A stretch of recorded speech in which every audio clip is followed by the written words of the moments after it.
Welcome back. It's a pleasure to have you on this Building AI playlist. On this episode, I wanted to speak about linear regression in machine learning. Why is linear regression important in machine learning?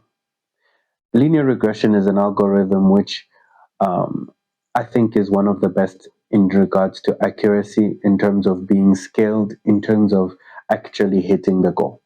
You find sometimes using the right machine learning model to solve the right task is very important. And also, linear regression is one of the fundamental building blocks of neural networks and deep learning. In my previous episode, I spoke a little bit about neural networks and tried to glaze over the linear regression part because I plan to speak about it on this episode.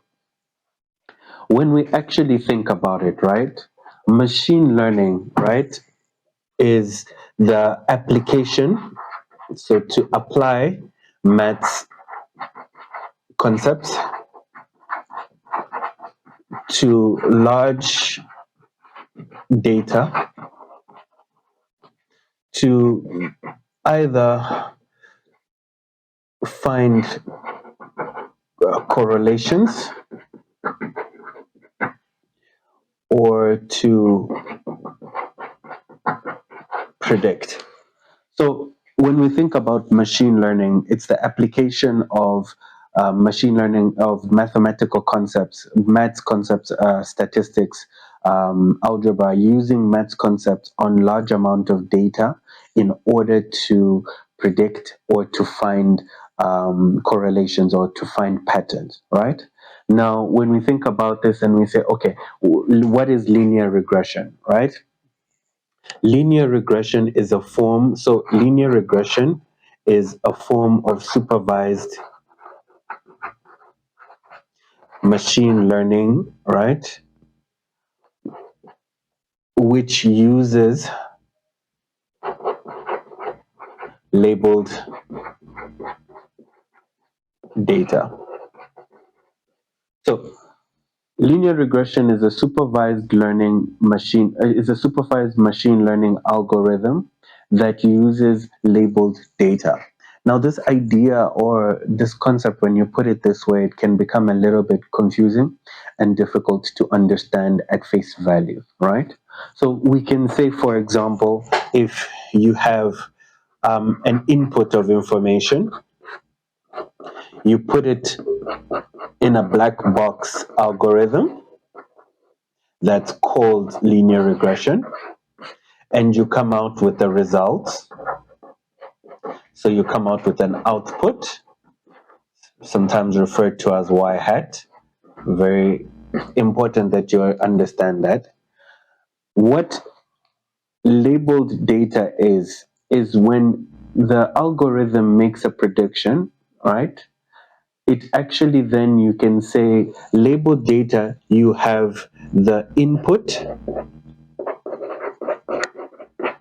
and you have the output. So this is labeled data.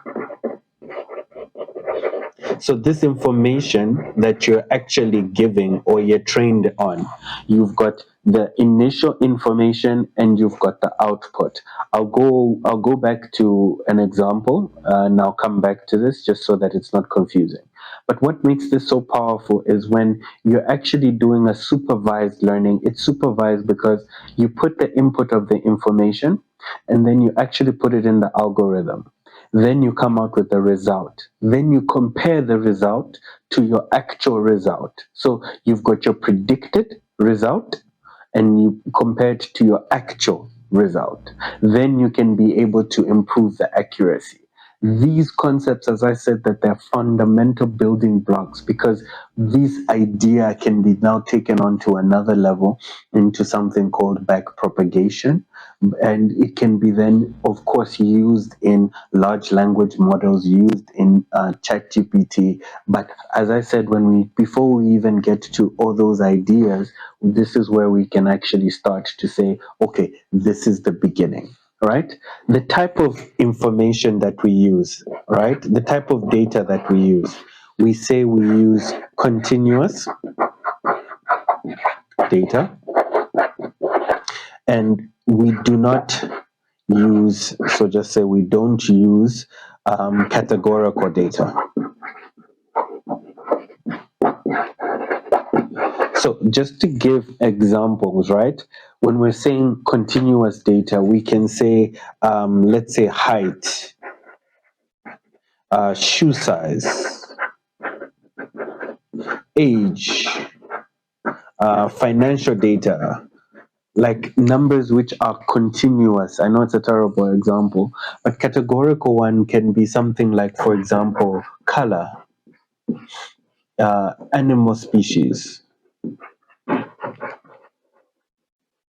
It's categorical, black, white, it's categorical. While height can be a continuous number that you're continuously giving: 17.6.5, 18.3, 14, 15, 16. You get what I mean. But just to prevent confusion, right? What I'm going to do, we're actually going to build a model, right? So let's build an actual. So let's build a linear regression model. So let's say, sticking with the height and the shoe size, we're trying to predict shoe size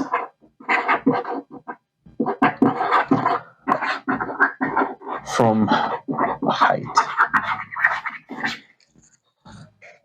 Right? So we're trying to say, okay, what is your height? And from your height, what is your shoe size? So we're trying to predict your shoe size using your height. This is the model that we're trying to get.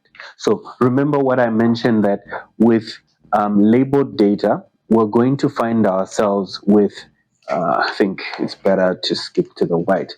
We're going to be using labeled data. So using labeled data means we're going to have a list of heights, and we're going to have lists of shoe size.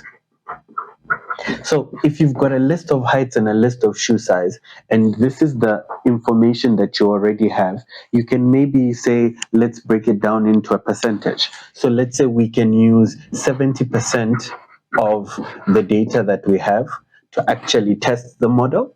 Then we can, to build the model on, so we can actually build on that. Then we can verify the answers on 30%. So the labeled information that we have of the height and the shoe size. Remember, we're trying to get the height from the shoe size. So we can say this is the input data, right? So the input is equals to your shoe size, and your height is your output, right? It's I know I'm dumbing it down, but it's very important for people to understand, because like I said, many of these ideas are foundational ideas which are built upon, which when later it becomes a bit more intricate, a lot of people end up not knowing or understanding what's going on, right? Now when we say, okay, your input, right? Your input, we can say your input is your x, which is your independent variable.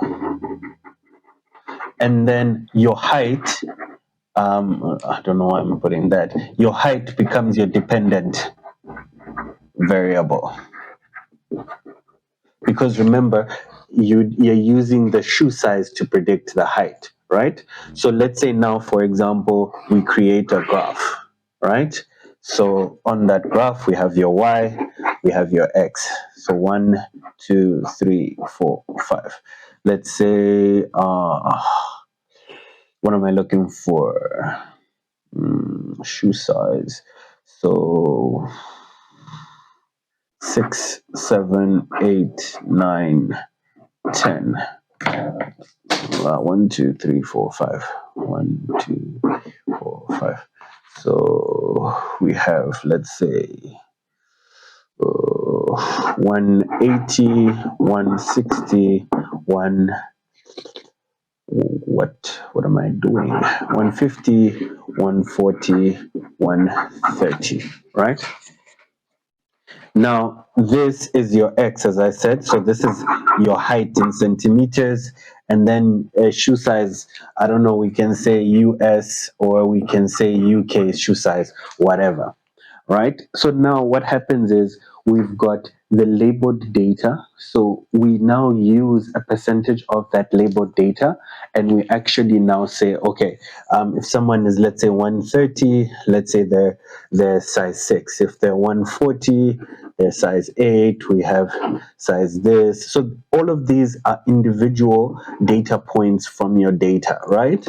So we're all, let's say we're putting them 1, 2, 3, 4, 5, and we say 6, right? Now, when we have this, right, what happens is your linear regression model is to try to find the line of best fit. So when you now have your line of best fit, we say, okay, what line will take in it's normally a straight line, but what line will take in most of the data points that's there in order to find a pattern? Because when you have this line of best fit, if you're given, let's say, for example, a specific height, it can then be able to predict a specific shoe size. Also, using this line of best fit, we can be able to identify outliers. Now, this is in the crust of what a linear regression model does. Of course, there is the actual code to go through this, and there's the actual, like the pseudocode on how this can be built. But it's very important to understand the idea of the linear regression model on a fundamental stage scale.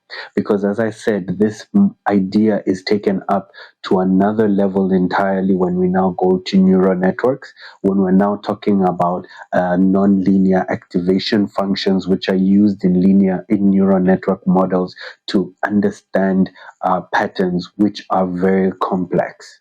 But before we get to that, you must understand, okay, like this is how we actually go there, and this is what we're actually building towards.